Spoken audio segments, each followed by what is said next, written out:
Hope everybody's doing okay. Um, most people that's been watching any of my videos know that I prefer to talk about topics that doesn't really get discussed very often, and I decided that I wanted to start a different series where I go through the different state seals and maybe even the county seals as well. And a lot of people, specifically younger people, don't know this because they don't get taught things like they used to. That they don't have a desire to learn like they used to. But every state has what they call a great seal, and it's pretty much a symbol in a circle, like this so-called great seal on the dollar bill. It's anything but great, but that's just the term that the country uses for it. So first, I want to go over the Great Seal of Virginia because I feel like that's one of the most significant because it's the same area, it's the same state that houses Washington D.C. And if you know what to look for, it's one of the most open, blasphemous, and occult ones there. Um, the first thing to talk about is that it was made in 1776, which is one of the most important years in history. But in general, the last 200 years, other than the eras of the Old Testament and the eras of the New Testament, the last 200 years has been the most important years of history in the world. The most has changed since then. If you've watched my other videos, you'll know what I'm talking about. But this is not about the other series. But 1776 was also the year that the Illuminati was formed, and there's a lot of things that correspond with 1776, other than the Illuminati being formed in America, becoming its country. Um, Now, on the front of this great seal, you have the pagan goddess Virtuous, with and on this depiction, you have you have her like she's in war, and that she just defeated like an emperor or king. And what people don't realize is that king is not some tyrannical, does not represent some tyrannical monster. To them, that king represents Yahweh, because the people that created this country, the people that started every state, they hate the Bible, they have a hatred for Christ, they hate their creator.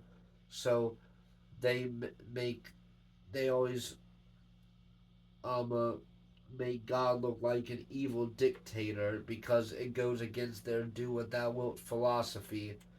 So whenever you see a depiction of a pagan god defeating a king, then that's what it represents. And you also have the crown laying there. And for people that aren't avid Bible readers, they probably won't know this, but the crown is important in the Bible because it talks about us being handed a crown for our works someday from earth.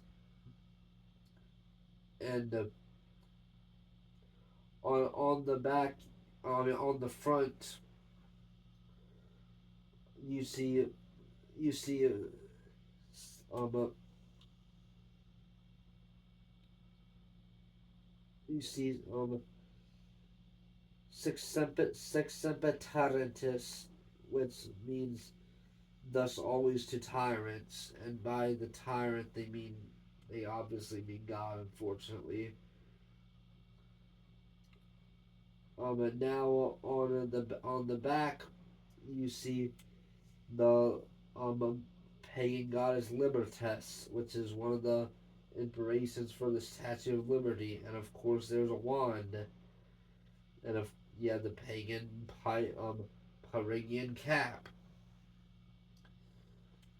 Then you have on the right the pagan goddess Ceres,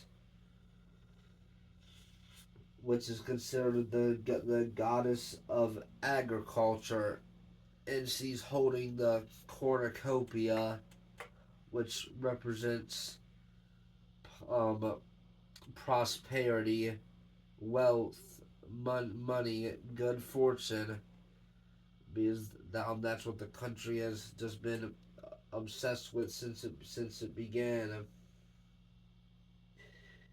Then on the left, you have another false goddess called Artemides, and this is probably the most symbolic one. She's holding a golden ball with the phoenix on it, and I've talked about the phoenix many times.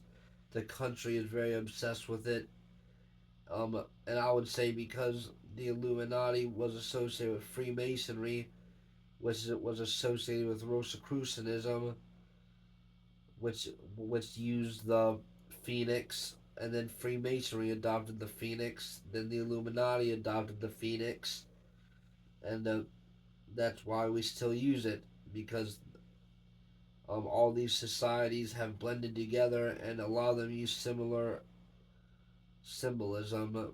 They don't all use the same symbolism, but one of the ones that you will see consistently that almost all of them is obsessed with is absolutely the phoenix. The phoenix is a mythological bird that's on fire, that eventually it burns out and dies, then it revives and becomes stronger. Now that can also be associated with the Order Abkal, and Order Abkal is the motto of Scottish Rite Freemasonry, and it translates to order out of chaos. So the phoenix can be interpreted as chaos.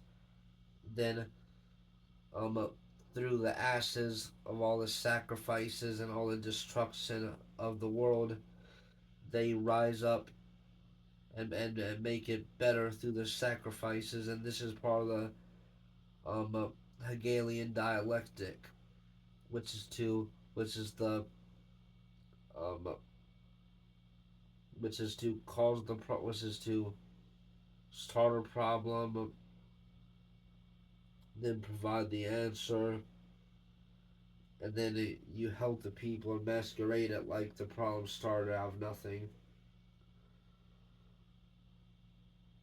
And then you see the more Latin on the back.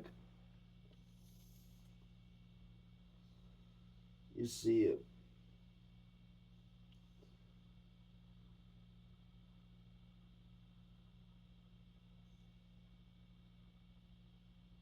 perseverand, which means by pursuing liberty. And by liberty, they mean the liberty of Satan, just like the Statue of Liberty, which I did a whole video on explaining why liberty means Lucifer to them. Because to them, Lucifer means freedom, because everybody that makes any decision with this country, I can assure you, is an agent of Lucifer.